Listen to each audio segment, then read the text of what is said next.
Hello everyone, welcome to my YouTube channel new thoughts with Saaz. मैं उम्मीद करती हूँ कि आप सभी खुश हैं, तंदुरुस्त हैं और अपना बहुत सारा ध्यान रख रहे हैं। First of all I want to say thanks to all of you. आप सभी वीडियोस को देख रहे हैं एंड इतना प्यार दे रहे हैं, thank you so much. And sorry, काफ़ी टाइम से वीडियोस नहीं बना पा रही थी, लॉट्स ऑफ रीजंस। तो आज मैं आप सभी के सामने हाजिर हूँ एक नई वीडियो के साथ। अक्सर क्या होता है ना कि कुछ ऐसे वर्ड्स होते हैं जिनको हम सुनना नहीं चाहते, हमें ना सुनने से भी डर लगता है। ऐसी एक वर्ड है कैंसर, राइट। आज की जो मेरी वीडियो है वो इसी से रिलेटेड है। आज हम डिस्कस करेंगे कि व्हाट इज़ कैंसर, ठीक है, एंड इसकी टाइप्स क्या क्या होती हैं, इसमें साइन एंड सिम्टम्स क्या रहते हैं, एंड डायग्नोसिस कैसे होता है, मोड ऑफ ट्रीटमेंट्स क्या रह सकते हैं, और इसके लिए प्रिवेंटिव मेजर्स हम क्या क्या ले सकते हैं। Okay, so let's get started. सबसे पहले हम बात करते हैं कि व्हाट इज कैंसर, कैंसर होता क्या है। आप लोगों को पता है कि हमारी जो ह्यूमन बॉडी है ना, ये सेल्स से बनी हुई है, और ये सेल्स क्या है, these are the basic units which make the human body. Okay, usually क्या होता है, ये सेल्स ग्रो करते हैं एंड डिवाइड करते हैं, और उसकी जगह पर नए नए सेल्स बनते रहते हैं। एक नेचुरल सा प्रोसेस है। And when these cells get old, काफ़ी पुराने हो जाएं या फिर डैमेज हो जाते हैं, तो दे डाई अप और उनकी जगह पर नए सेल्स आ जाते हैं। ये इस तरह से हमारी ह्यूमन बॉडी के अंदर एक नेचुरल सा प्रोसेस चलता रहता है। But in case of cancer क्या होता है कि कुछ जेनेटिक चेंजेस होते हैं जो कि इस प्रोसेस को इंटरफेयर करते हैं, और उनके इंटरफेरेंस की वजह से क्या होता है कि जो ये सेल्स होते हैं, हेल्दी सेल्स, ये क्या करते हैं, अनकंट्रोलेबल होकर ग्रो करना शुरू कर देते हैं, एंड ये जो हमारे हेल्दी टिश्यू हैं उसको डैमेज कर देते हैं। So this is the cancer. Okay, अब ये जो सेल्स हैं ये एक मास को बनाते हैं जिससे कि हम लोग बोलते हैं ट्यूमर। अब जो ये ट्यूमर है ये दो तरह का होता है, एक होता है बिनाइन और एक होता है मेलिग्नेंट। बिनाइन मतलब जो ग्रो करता है मगर एक ही जगह पर है, लोकलाइज्ड है, वो अभी स्प्रेड नहीं हुआ आपकी बॉडी में, ठीक है, that is the benign. And second one malignant. Malignant मतलब क्या होता है, कैंसरस, राइट। इसमें क्या होता है कि जो ये ट्यूमर होता है ये स्प्रेड कर जाता है आपकी बॉडी के अदर ऑर्गन्स में भी, मतलब ग्रो भी होता है और ये स्प्रेड भी करता है। So that is malignant, right.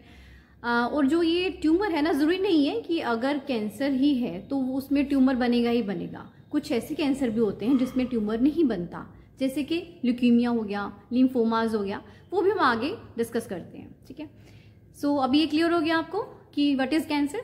Next one is what are the types of cancer, right. सबसे पहला जो इसमें आता है दैट इज कार्सिनोमास। ये सबसे मेन टाइप रहता है कैंसर का, कार्सिनोमास। फॉर एग्जाम्पल जैसे ब्रेस्ट कैंसर हो गया, आपका किडनी कैंसर हो गया, लंग कैंसर हो गया। So these are the examples of carcinomas. इसमें क्या होता है कि ये जो एक कैंसर होता है ना, इसका जो ट्यूमर होता है वो काफ़ी सॉलिड रहता है, और ये शुरू कहाँ पर होता है, ये शुरू होता है या तो स्किन में या फिर टिश्यू में, जो कि हमारे इंटरनल ऑर्गन्स एंड ग्लैंड्स को कवर करता है, right. So this is the main type of the cancer. Second one is the sarcomas. ये जो सार्कोमा होता है ना, ये कहाँ पर शुरू होता है, it begins in the tissue which supports and connects the body. For example ये कहाँ कहाँ हो सकता है, मान लीजिए आपके मसल्स में हो सकता है, जॉइंट्स में हो सकता है, बोन्स में हो सकता है, लिगामेंट्स में हो सकता है, टेंडन्स में हो सकता है, आपकी जो लिम्फ वेसल्स हैं वहाँ पर हो सकता है। So this is the sarcomas. Number 3 आता है ल्यूकीमिया। ल्यूकीमिया क्या होता है, ये ब्लड का कैंसर होता है। इसमें क्या होता है कि जो हमारे ब्लड के हेल्दी सेल्स होते हैं ना, वो अनहेल्दी हो जाते हैं और अनकंट्रोलेबली ग्रो होना शुरू हो जाते हैं। This is the leukaemia. इसकी टाइप्स रहते हैं 4। Number 1 is the acute lymphocytic leukemia, second is chronic lymphocytic leukemia, and third one is acute myeloid leukemia, and fourth one is chronic myeloid leukemia. So these are the types of leukemia. Next one is the lymphomas. lymphomas क्या होते हैं, ये होता है cancer हमारी lymphatic system का, it is the cancer of lymphatic system. अब ये लिम्फेटिक सिस्टम क्या होता है, lymphatic system it is a network of vessels and the glands जो कि हमें हेल्प करती हैं इन्फेक्शन से फाइट करने में, ठीक है। इसकी दो टाइप्स रहती हैं, एक तो होता है Hodgkin and second one is non Hodgkin lymphoma, right. इसके बाद आता है that is a central nervous system, मतलब हमारे जो ब्रेन से रिलेटेड जो ट्यूमर होते हैं, कैंसर होते हैं, वो आते हैं। इसमें क्या होता है कि जो कैंसर होता है वो कहाँ स्टार्ट होता है, it begins in the tissue of brain and the spinal cord. For example इसमें कैसे रहते हैं एग्जाम्पल्स, जैसे कि मेनिंजियोमाज हो गए, ग्लायोमाज हो गए। So these are the central nervous system tumours. अब बात करते हैं कि अगर कैंसर है तो उसमें सिम्टम्स क्या क्या रहते हैं। देखिए अब डिपेंड करता है कि जो ये कैंसर है उसकी टाइप क्या है, राइट। सेकेंड वन, उसका साइट क्या है, वो कहाँ का है, ठीक है। साइट फॉर एग्जाम्पल मान लीजिए कि ब्रेस्ट का है कैंसर है आपको, तो उस कंडीशन में सिम्टम्स आप क्या देखेंगे कि एक ना एक लंप हो जाता है, एक एक्स्ट्रा ग्रोथ सी नज़र आती है आपको ब्रेस्ट में, या फिर डिस्चार्ज हो सकता है फ्रॉम द निपल, राइट। और इसमें आप देखिएगा कि अगर आपको पेन रहता है, पेनफुल कंडीशन है, तो चांसेस होते हैं कि जो ये ट्यूमर है वो आपकी बोन्स को अफेक्ट कर चुका है। नेक्स्ट होता है कि पेशेंट को कई बार फील होता है, थकावट बहुत महसूस होती है, फटीग रहता है पेशेंट, उसमें रहता है कि आपके जो ये ट्यूमर है ब्रेस्ट से आपके लंग्स तक स्प्रेड कर चुका है। और कई बार ये देखते हैं कि पेशेंट को सीजर्स आते हैं, फिट्स पड़ना शुरू हो जाते हैं, दैट मीन्स कि जो ये स्प्रेड हो गया ना, ब्रेन तक जा चुका है स्प्रेडिंग इसकी। एंड कई बार ये भी देखा जाता है कि ना पेशेंट को सिम्टम्स ही नहीं आते, अर्ली स्टेजिंग में नो सिम्टम्स। सिम्टम्स कब आते हैं, जब जो उसकी स्टेजिंग है वो काफ़ी एडवांस हो चुकी होती है। So that becomes somewhat difficult to manage. अब हम आगे बात करते हैं कि कौन कौन से ऐसे वार्निंग साइंस रहते हैं जो कि हमें एक मतलब अलर्ट कर सकते हैं कि you have to be alert and go for your checkup, right. तो उसकी बात करते हैं। सबसे पहला जो हमें वार्निंग साइन मिलता है that is change in the bowel और द ब्लैडर हैबिट्स। मतलब मान लीजिए जैसे कि आप पहले एक बार जाते थे स्टूल पास करने के लिए, मगर अभी आप 2 से 3 बार जा रहे हो, और जो आपकी स्टूल की कंसिस्टेंसी है वो पहले से थोड़ा सा लूज हो गई है, राइट। एंड या फिर आपको पेन है या फिर उसमें ब्लड आ रहा है, like that. And bladder habits में आपको ये फील हो सकता है कि आपको जैसे रात को बार बार यूरिन पास करने के लिए उठना पड़ रहा है, राइट। एंड आपको बार बार यूटीआई का हो रहा है इन्फेक्शन, ये कैन बी कि आपको यूरिन में ब्लड भी आ सकता है, सो लाइक दैट। सेकेंड, आपको सोर थ्रोट है और वो ठीक ही नहीं होने पे आ रहा, you know you have taken lots of medicine but आप क्योर नहीं हो रहे हैं, तो थोड़े दिन थोड़ा सा रिलीफ होता है, मतलब कंडीशन परमानेंटली क्योर पे नहीं जाती है। थर्ड वन क्या देखते हैं हम कि आपको कहीं पे लंप हो सकता है, फॉर एग्जाम्पल ब्रेस्ट में हो सकता है, यू नो टेस्टिस में हो सकता है, तो that can be warning sign, right. Next, patient को ना क्रॉनिक कफ रह सकती है, मतलब यूजली कफ होती है कुछ दिन रह के, देन ट्रीटमेंट के बाद ठीक हो जाता है, मगर अगर वो कफ ठीक ही नहीं हो रही है, कई महीने हो चुके हैं, राइट, तो it can be warning sign. अगर next one, loss of appetite हो सकता है, आपको भूख नहीं लग रही है, पहले से काफ़ी कम हो चुकी है भूख, खाने का मन नहीं करता आपका। नेक्स्ट, आपका वेट गिर सकता है, मतलब आप देखिएगा कई बार जैसे हम बात करते हैं आपस में फ्रेंड्स या जो भी, कि यार मेरा तो 4 से 5 किलो वेट एकदम से गिर गया है, so that can be alarming sign, okay. Next one, low grade fever. ये जो लो ग्रेड फीवर है ना, ये भी बिल्कुल एक ऐसी चीज़ है कि पेशेंट को ना जल्दी पता ही नहीं चल पाता। इस अगर आप ये चीज़ आपने नोटिस करनी है, आप ना अपना टेम्परेचर बॉडी का नोट करते रहा कीजिए, क्योंकि स्पेशली क्या होता है कैंसर के केस में फीवर लो ग्रेड ही रहता है, right. So you have to be active, right. ऐसा नहीं है कि अगर आपको वायरल है तभी आपका टेम्परेचर चेक होना है, यूजली भी अपना टेम्परेचर चेक कर लिया कीजिए, ओके। नेक्स्ट वन है कि पेशेंट को ये लगता है कि जैसे ना उसको बहुत थकावट रहने लग गई है, मतलब बॉडी में जैसे जान ही नहीं है, यू नो, एंड नोजिया सा रहता है, जी सा मचलता रहता है उसका, इवन वॉमिटिंग का भी फीलिंग उसकी हो सकती है। एक और वार्निंग साइन जो हमें मिलता है दैट इज़ क्रॉनिक इंडाइजेशन। मतलब अगर पेशेंट को लगता है ना कि मतलब मेरा जो डाइजेशन है पहले से काफ़ी वीक हो चुका है, so it can be a alarming sign, so don't ignore it. Next एक साइन रहता है रिकरेंसी ऑफ इन्फेक्शंस। आपको कोई भी इन्फेक्शन है, चाहे वो यूटीआई है, व्हाटसोएवर कुछ भी हो, वो रिकरेंट हो रही है, बार बार हो रही है, so go for the further investigations, don't ignore it, okay.